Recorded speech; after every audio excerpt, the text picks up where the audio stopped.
I ain't Fredo. I know you So deliver Chinese food, but I not would pizza. deliver fucking pizza in Boulder till 2 a.m. till it got really crazy. Like I knew I was gonna get mugged or whatever. I would drink coffee or something. I would drink in those days. I was drinking Mountain Dew with fucking snooze, whatever those things, to stay awake because I was doing triple runs and shit. No dose. No dose. But I still remember living in Boulder and at one of the open mics, some guy goes, "This is a comedy company. He's a magician. She's a feature act. They're opening up a comedy thing. They got like 4 comedy clubs. And if you send them tapes, I called them. I sent them like a fucking tape. Not Lee, it's percentages. If you get opportunities to send a tape to Moscow, send it because that's Yeah. just a number. If they call, then that's your choice if you want to go over there. But you know what I'm saying? I don't know if I like New Orleans. Send the tape. You never know where that guy might send you. Yep. He I might like your tape and go, you know what? You're not good for me here.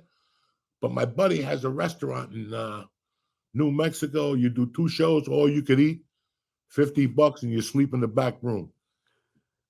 And all of a sudden you're like, you know what? I need some green chili in my life.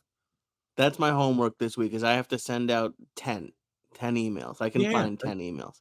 10 emails on Monday mornings at 9 a.m.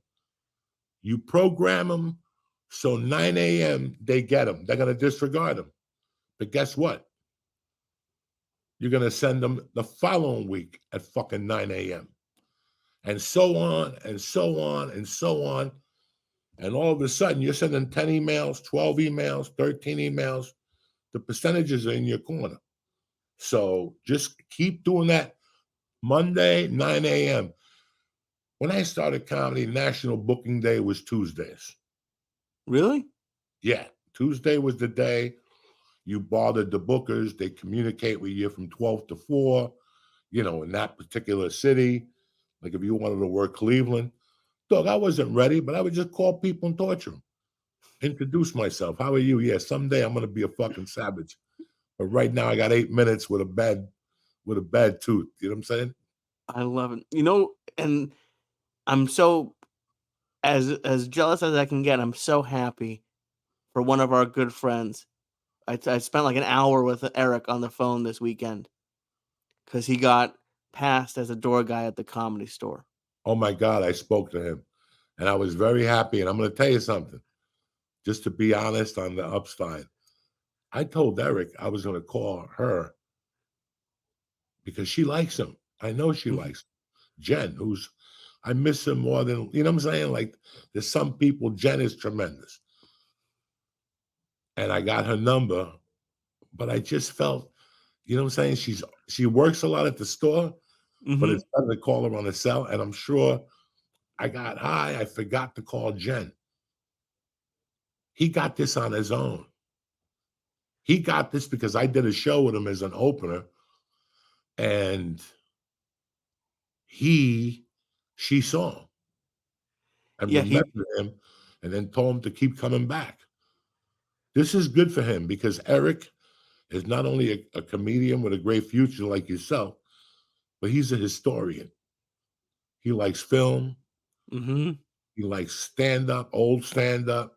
He knows Pryor. He knows when he told me his adoration for Paul Mooney, I knew he had a chance because he understood.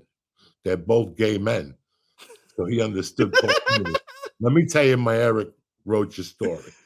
Okay. You ready? Okay. Yeah. So I have an agent, right?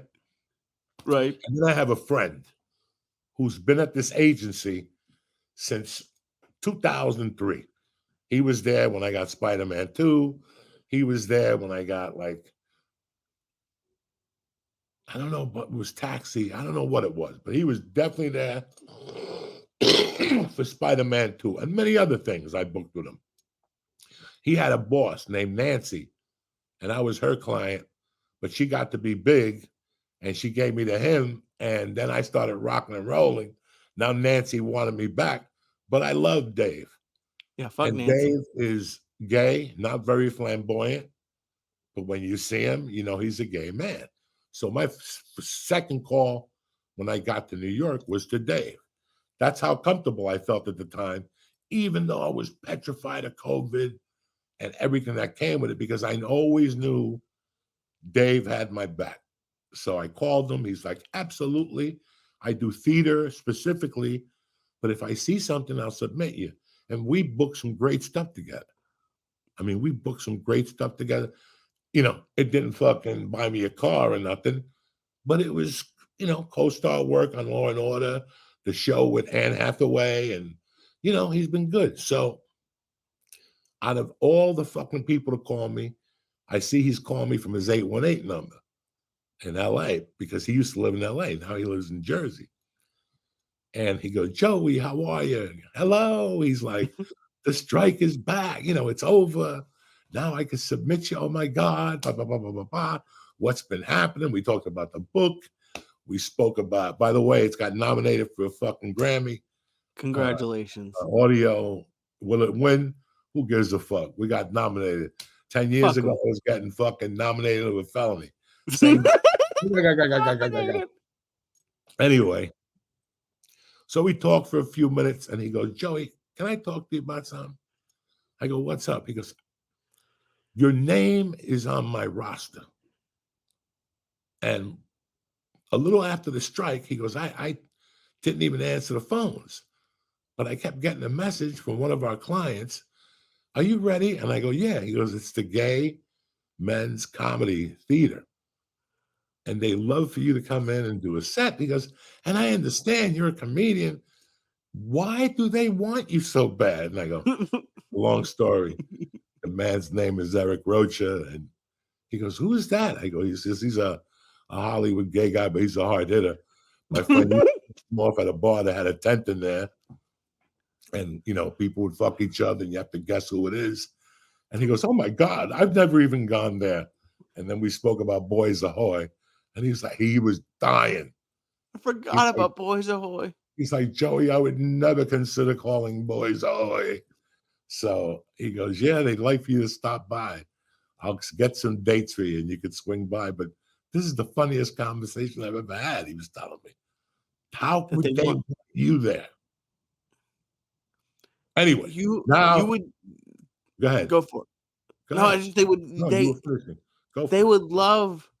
That's the thing. Like, people might think, like, you might not like gay people, you might not like Jews. All like my favorite Jews. I don't know, but like